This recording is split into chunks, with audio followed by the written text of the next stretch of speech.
So we come back for more discussions about the biblical worldview. You know, there's a big topic for the parenting, younger generation in the church, the pastors and, you know, church members, and maybe sometimes they have a problem to understand younger generation. They don't know what's going to happen for the young people for the next 5 years or 10 years. For this episode, talk about an American side. What do you observe? What do you heard about in the church? What are you concerned about? And the next episode, we'll talk about what I know, the Chinese parents. What are the suggestions we will give to them or college students? You know, so. Sure. Well, first of all, the general health of the church is going to have an effect on the kids. So whatever's happening at the adult level, it's eventually going to come downstream to the children. And there's always lagging indicators you will eventually see. Let me give you an example. There are organizations that do polling and research. There are many organizations that are out there, and even though the data may be a little bit different, it's showing basically a downward trend for Christianity in the West. It's not just America, it's the West. And the West still continues to be the lead society in the world. So what happens in the West, it's going to be followed by most of the rest of the world.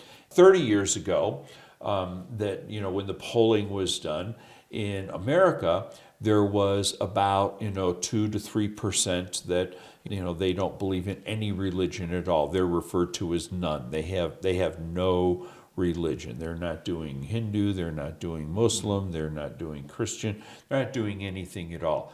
Which you and I know from a biblical perspective, that basically it's not an atheistic, it's an idolatrous perspective. Well, that particular group, it used to be only 2-3% jumps to 7%. Most recent shows that we're running about 28% in that group. So the group of people... Young people. No, all people. All people. And the numbers are higher in young people. Oh. Higher in young people. So these are human beings of all ages, from young all the way through high school, college, young adulthood, and on into middle life and older, that in each one of those demographic age groups, rejecting of any kind of God existing, that number continues to grow. Now, there are places in the world where evangelism is booming and those numbers are growing, but the crisis that has hit the United States and Canada and Europe, and it's hitting Mexico, it's hitting other countries, that it eventually will come to China, because those challenges do not go away. We've talked about that before. There are two competing worldviews. There's the biblical worldview that says the ultimate reality is personal. It's personal God, and He speaks and creates the universe. The other view says that God does not exist, that the only thing that exists is matter, energy, time, space, chance, the two competing worldviews. And what we're seeing in America is the worldview that embraces the idea that only matter exists. Those numbers are growing. What about the kids are grown up in the church? Absolutely. Yeah. The kids that are growing up in the church, we are seeing 60 to 70% of the young people, high school and younger, rejecting the idea that truth exists and that God exists. Even if they are in the church. Even if they're in the church. And so, even if they are attending Sunday school. Even, they could be Sunday school, Sunday night, Wednesday, Sunday morning, youth camp. So what they do, they study Bible, play video games, or what? Even if they're in Bible study groups, what happens is that they have never been trained in biblical worldview to understand how to fight the opposite. Let me give you an example. There recently was a YouTube video, Black Mother in California. and she had a daughter that went to high school. The daughter goes to high school. She's 14 years old. And here's a girl, Sunday school, Bible bowl, church camp, loves the Lord. In 14 days, 2 weeks, a Marxist teacher in a public school in California persuaded the daughter that God doesn't exist, and she wants to be a Marxist revolutionary for social justice. Wow. In 14 days. In 14 days. That's a true story. True story. True Wow. story. And that happens over and over. And we're beginning to see that there are more teachers inside the public school system that they believe that their mission, is not to teach reading, writing, arithmetic, that would help a young person become, a productive professional that they can give of themselves. And the teachers are on video making a statement saying, we have 180 days in the school year. We have 180 days to persuade these teenagers to be social justice Marxist. And we've had Pastor Washington here in previous episodes talking about the hijack and what has happened and what it's going to take to renew. And but it's going to take the biblical worldview to become the dominant persuasion. People are persuaded that the biblical worldview is true about reality, because if they reject that, then the default in our culture and in China, is the idea that God does not exist. It's a materialistic worldview. The number one thing that the parents can do is that they themselves need to be grounded in the biblical worldview. If the parents do not understand the biblical worldview, they're not going to know when their children are threatened by the textbooks, by the teachers, by other cultural influences online. Most Christian adults do not understand the biblical worldview. They think that the Ten Commandments or the Great Commission, that all these things, going to church every Sunday, tithing, praying, they think that this is the biblical worldview. That's not the biblical worldview. Those are all the results from the biblical worldview. So, and you and I are preachers, and you've heard me say this before, is that God is going to place the responsibility for the collapse of the culture right at the foot of the pulpit, because pastors, they themselves did not understand biblical worldview. They didn't preach biblical worldview. The adults don't understand it. The kids don't understand it. And this goes back to the Magna Carta of humanity that we talked about before. And that's the same thing, is that the division in America and across the world is the division between those who believe that ultimate reality is personal, that it's God, that He's created the universe, He's going to come and judge the living and the dead, that He has proven, through Jesus and the resurrection, that He does exist, and that message is there. And the other view is that God is dead if He ever existed, but we don't think He ever existed, and therefore humans are ultimately the power brokers for this world. And that's when genocide kicks in and wars kick in, the breakdown of the family, that those two different worldviews, that they inevitably have two different sets of outcomes. They're not going to arrive at the same location. So how are you going to do that? For example, you would say, Sunday school need to have a training class. Absolutely. Talk about what is biblical worldview, what is the reality, right, and what is the outcome of if you don't defend your faith. And is that kind of a training? Absolutely. That training is available. Maybe what we can do, Jane, is that we could go ahead and provide some resources. We can put them at the website. They can go along, with this particular episode. Right. We can put them at the trailer on the back. Okay. Right. There's Summit Ministry up in Manitou Springs, Colorado. There's Anchors Away that comes out of Indianapolis. There are multiple programs. Focus on the Family has what's called True You. It deals with, does God exist? Is the Bible reliable? Who is Jesus Christ? Traditionally in Chinese church, and the parents reading the Bible, devotion in the morning. Not enough. It's not enough. Singing, not enough. Not enough. Not And enough. A class or certain kind of a teaching, training needs to be set up and tell them what's the reality, what's going to come in the Sure. university campus Sure. and all this. And In America, right now, in the state of Virginia, in grades 1, 2, and 3, in the books, okay, there are stories of children who are sexually abused by predators. These books are in the schools. These Wow. books are in the library. The students are being taught a homosexual lifestyle, a lesbian lifestyle. So this is already in the curriculum across the country. We also talked about it when Pastor Washington was here. Critical race theory. Critical race theory is only one of the critical theories. There's critical gender theory, there's critical political theory, there's critical religious theory. But the idea that humans can redefine everything according to current, it's a cultural revolution in America. It's a cultural revolution. It finally arrived in America. I mean, many Chinese coming from China especially went through the Cultural Revolution. They can identify immediately. Oh, they can. Yeah. They can. And Americans, and it's in the churches. It's in my church. It's in churches across the country. So you meet a lot of people. Do American Christians, church leaders, parents realize what's going on in America? Very few. Very few. Very few. Many are beginning to wake up. There's national ministries. There's a movement underneath. A lot of it had to do with the last election. That there are many people that still believe that President Trump won the last election. My understanding is that that's debatable both ways.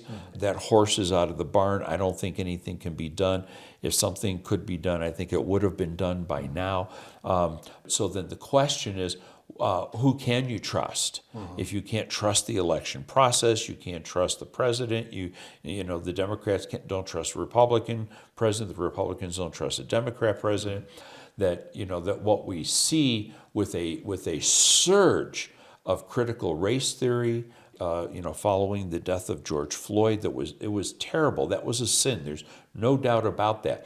But trying to right a wrong with justice, you cannot use a Marxist model. You know that. You lived through that when you were a young student. Right. You saw that. Right. That Marxism has inevitable outcomes with how it treats human beings, because the idea of who a human being is flawed in a Marxist system.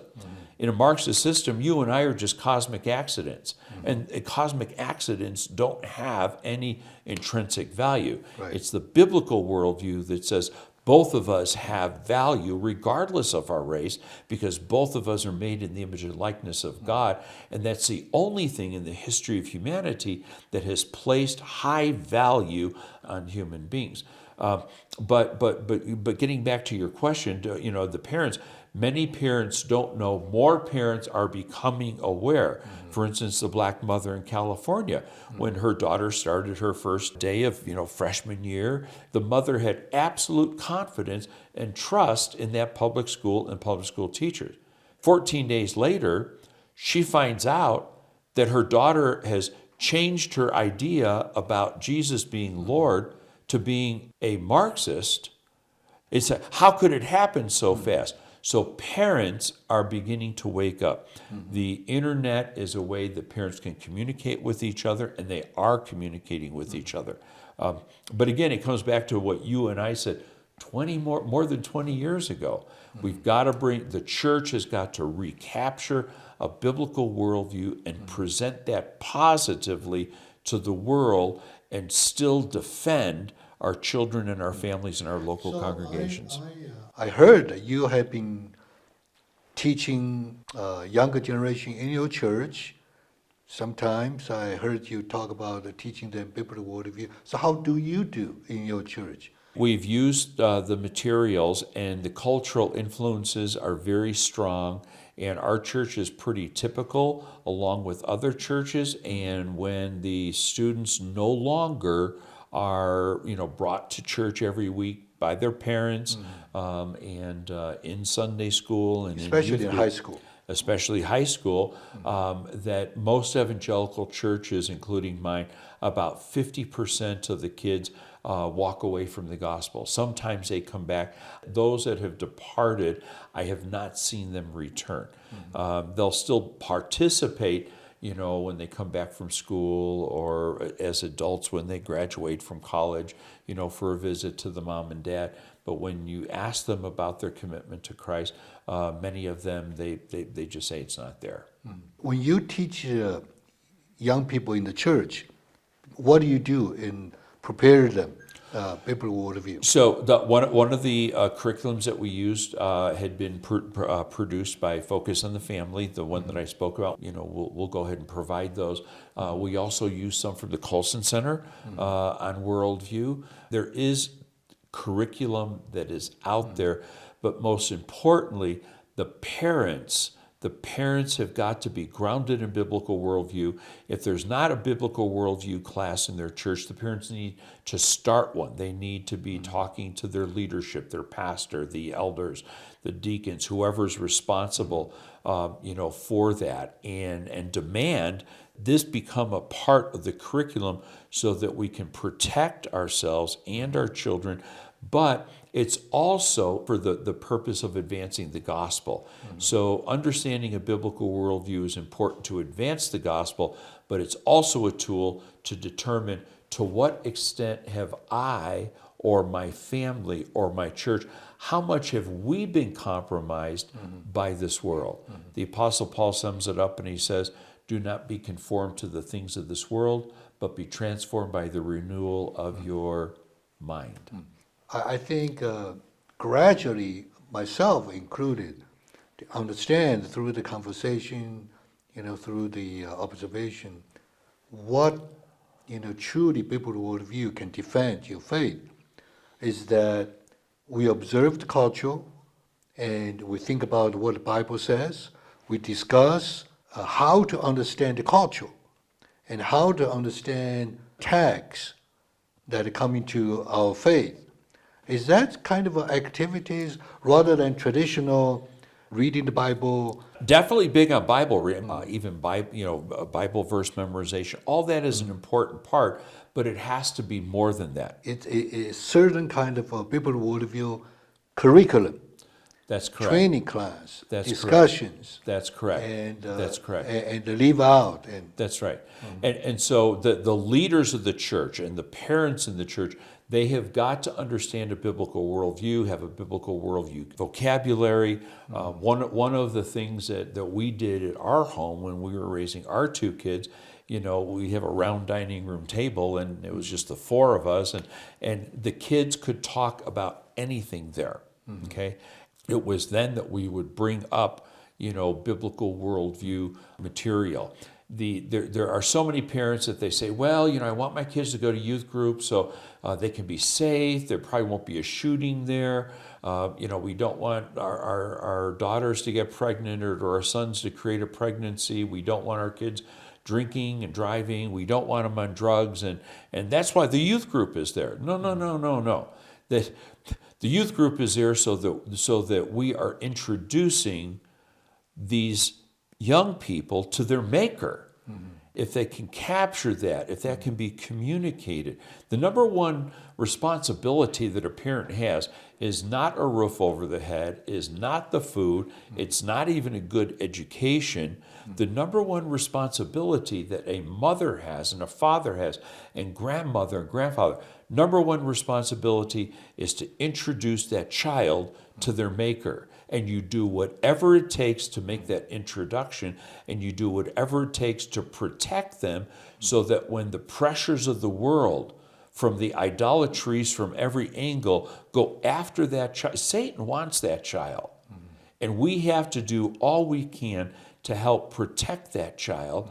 And that's one of the reasons that Paul says that don't be deceived by these philosophies.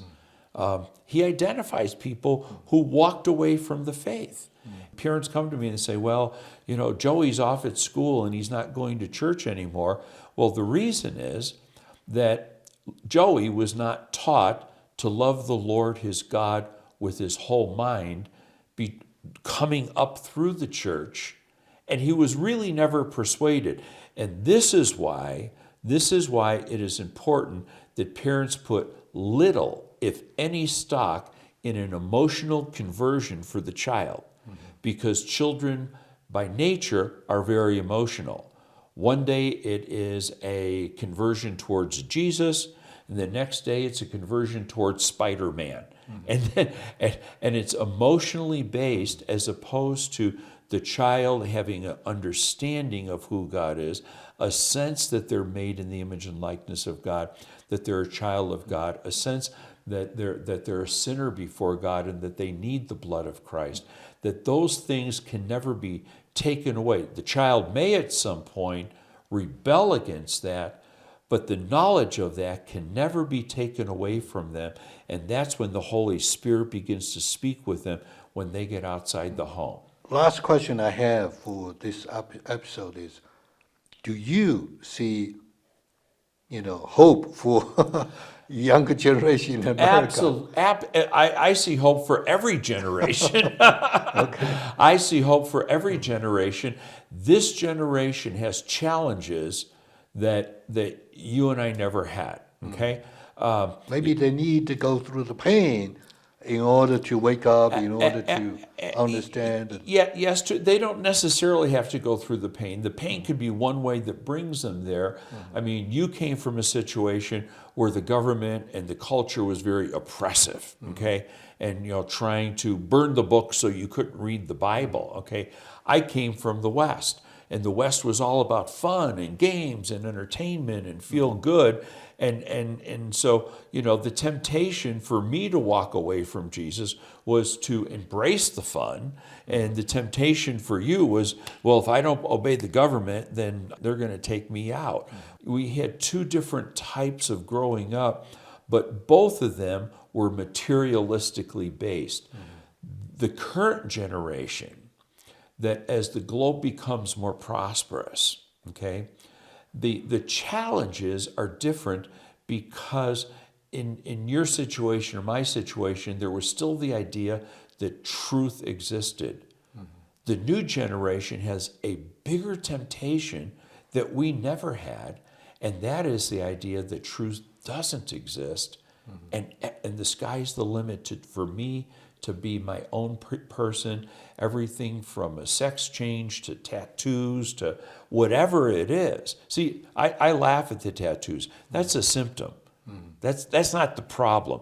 If a parent is obsessed with a tattoo, I'll show you a parent that doesn't understand biblical worldview, because that doesn't even come close to where the problem is.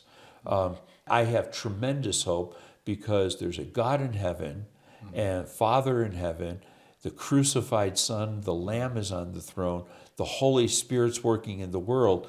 But we as Christians, we have to do our part. And we need to understand the biblical worldview, the truth of the gospel, the saving grace that's there for all people of all ages. Stand firm in that and communicate it. We can't be silent like we've been silent before.